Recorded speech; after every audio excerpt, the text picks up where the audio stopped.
Здравейте, приятели! В края на септември бързам да наваксам с видеа, понеже доста отсъствах, нямах време, много ангажименти, но ще наваксам, ще направя и ще кача и видеа от Италия, и новите видеа за мода. Ще включа и още нещо, една изненада имам към вас.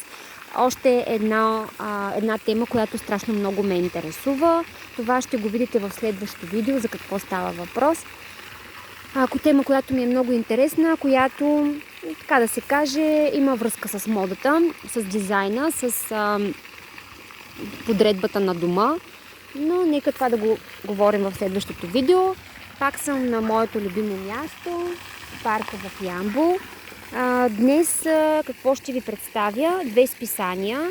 Едното, даже не съм го отворила още, исках тук в клипа да го отворя.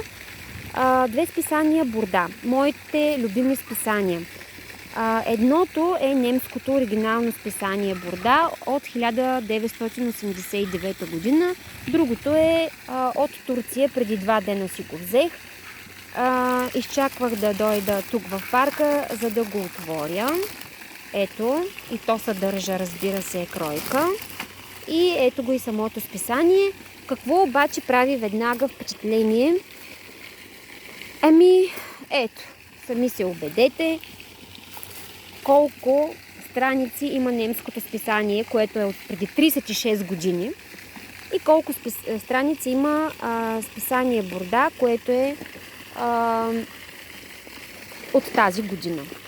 Ако си спомняте, когато говорихме за Ане Бурда в 2 части, може да погледне, ако някой е изпуснал, може да погледне в моите видеа, да погледне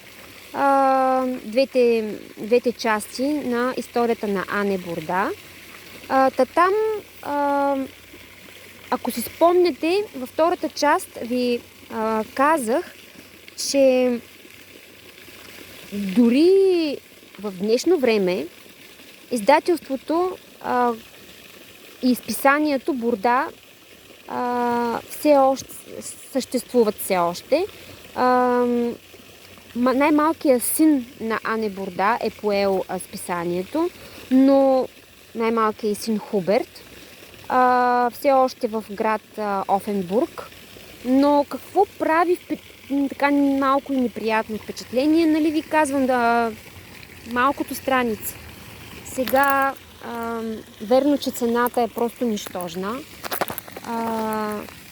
160 турски лири. Тук е била 4,80 дойчмарки. Не знам колко е струвало към тогавашния курс това списание, но ето, факт. Списанието е от 194 страници. Оригиналното немско списание. Сегашното списание, поне турското, не знам в другите страни, не съм намирала все още, но е само 49 страници.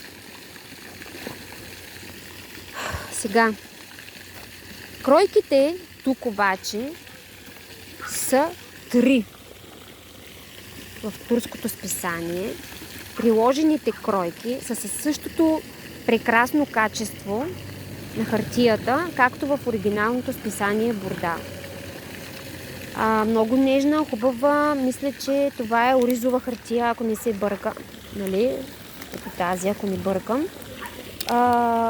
Може би, за сметка на страниците, но не зная все пак, но за сметка на страниците тук пък са пуснати 3 отделни кройки за 3 вида и дрехи.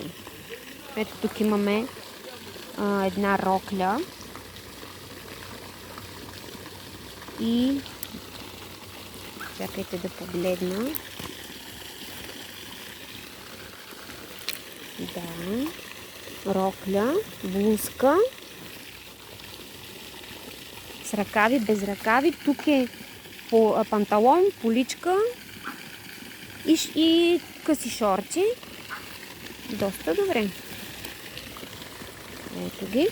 А тук е една пак рокля с буфан ръкави, като ръкавите при едната са по-дълги, при другата по-къси и тук има и блузки.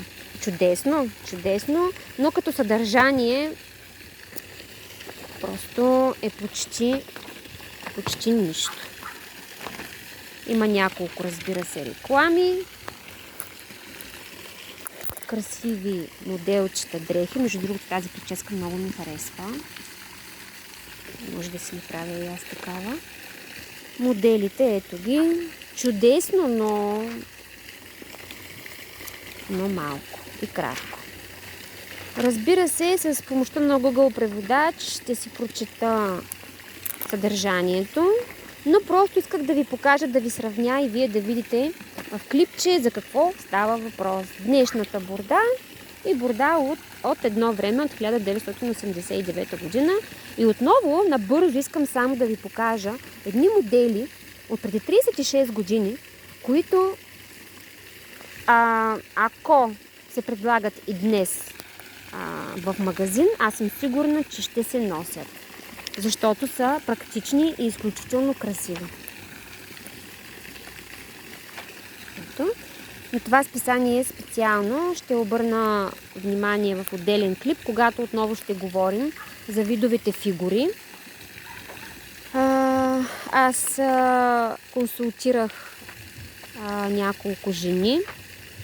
В страницата ми ще бъдат пуснати къси клипчета от консултациите. В страницата ми Академия за стил и мода Ателие Надежда във Facebook. Може да се абонирате, да я следите. И така, хубав ден, приятели!